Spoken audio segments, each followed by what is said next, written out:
Akibat dosa adalah kehancuran di segala aspek kehidupan, baik kehancuran kehidupan ekonomi, juga kehancuran rohani.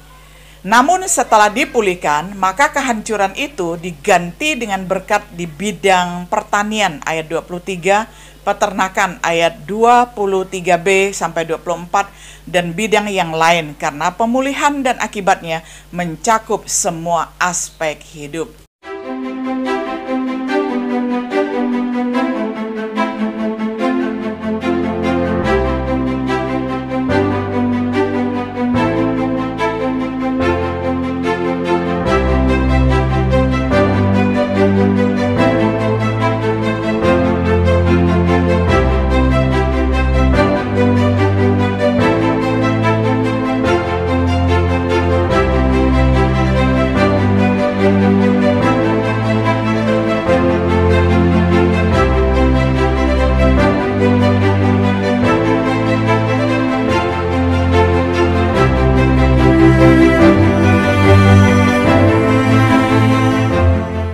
Shalom sahabat setia yang dikasihi oleh Tuhan.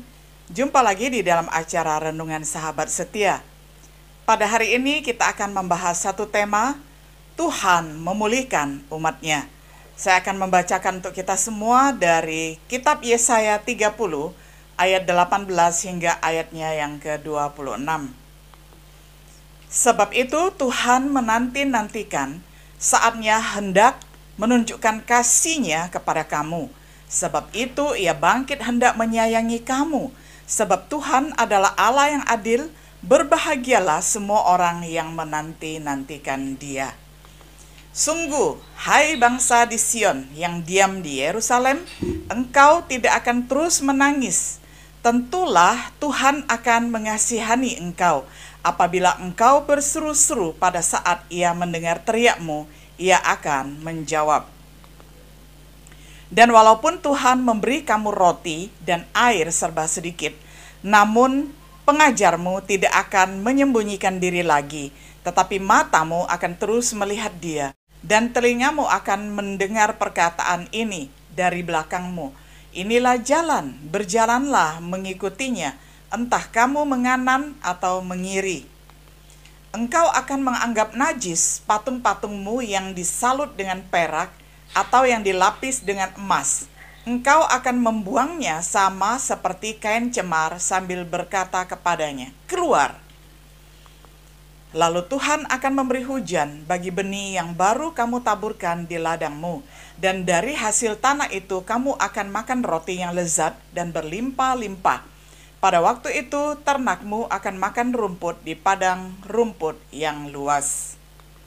Sapi-sapi dan keledai-keledai yang mengerjakan tanah akan memakan makanan campuran yang sedap, yang sudah ditampi dan diayak. Dari setiap gunung yang tinggi dan dari setiap bukit yang menjulang akan memancar sungai-sungai pada hari pembunuhan yang besar, apabila menara-menara runtuh. Maka terang bulan purnama akan seperti terang matahari terik, dan terang matahari terik akan 7 kali ganda, yaitu seperti terangnya 7 hari, pada waktu Tuhan membalut luka umatnya dan menyembuhkan bekas pukulan.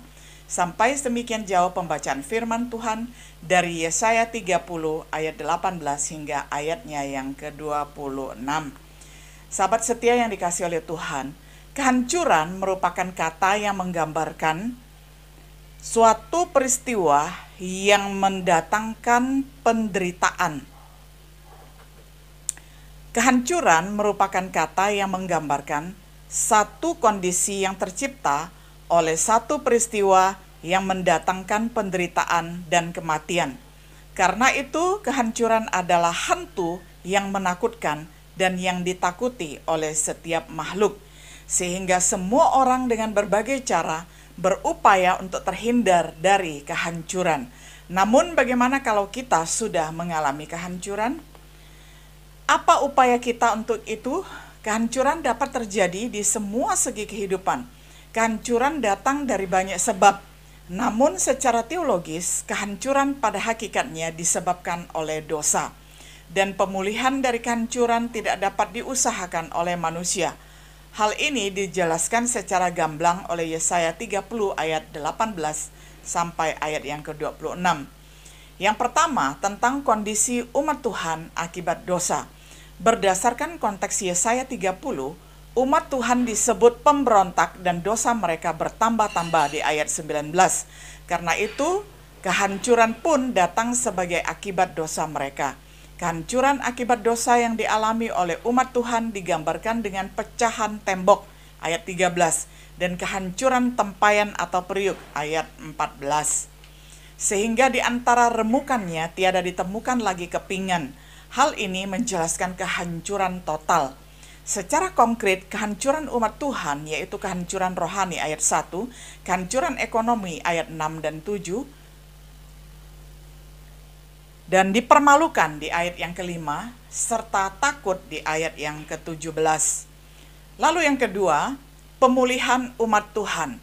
Waktu pemulihan. Sebab itu Tuhan menanti-nantikan saatnya ayat 18, Tuhan menetapkan waktu bagi pemulihan umatnya. Ada waktu untuk merombak, ada waktu untuk membangun, ada waktu untuk menangis, ada waktu untuk tertawa, ada waktu meratap, ada waktu untuk menari. Pengkhotbah 3 ayat 3 sampai 4. Yang kedua, dasar pemulihan. Pemulihan kehancuran akibat dosa tidak dapat diusahakan oleh manusia sendiri. Bandingkan Yesaya 30 ayat 16, bahkan usaha manusia akan menambah kehancuran saja. Pemulihan Tuhan Yesus dari kehancuran itu terletak pada diri Allah sendiri sebagai pemulih agung. Berdasarkan hakikat Allah yang penuh kasih dan adil, manusia dipulihkan di ayat yang ke-18. Allah menunjukkan kasih-Nya sehingga Ia mau memulihkan umat-Nya. Pemulihan umat Tuhan dari kehancuran itu juga berdasarkan sifat Allah yang adil. Jadi Allah berinisiatif secara aktif tanpa sebab atau dorongan dari pihak manusia itu sendiri untuk pemulihan. Manusia hanya menerima dengan cuma-cuma anugerah pemulihan, bukan usaha manusia. Tanpa memperhitungkan dosa yang dibuat manusia itu sendiri, Allah bersikap adil terhadap dirinya sendiri. Inilah keadilan Allah yang memulihkan. Yang ketiga, berita pemulihan ayat 19. Tentulah Tuhan akan mengasihi engkau ayat 19. Inilah berita pemulihan.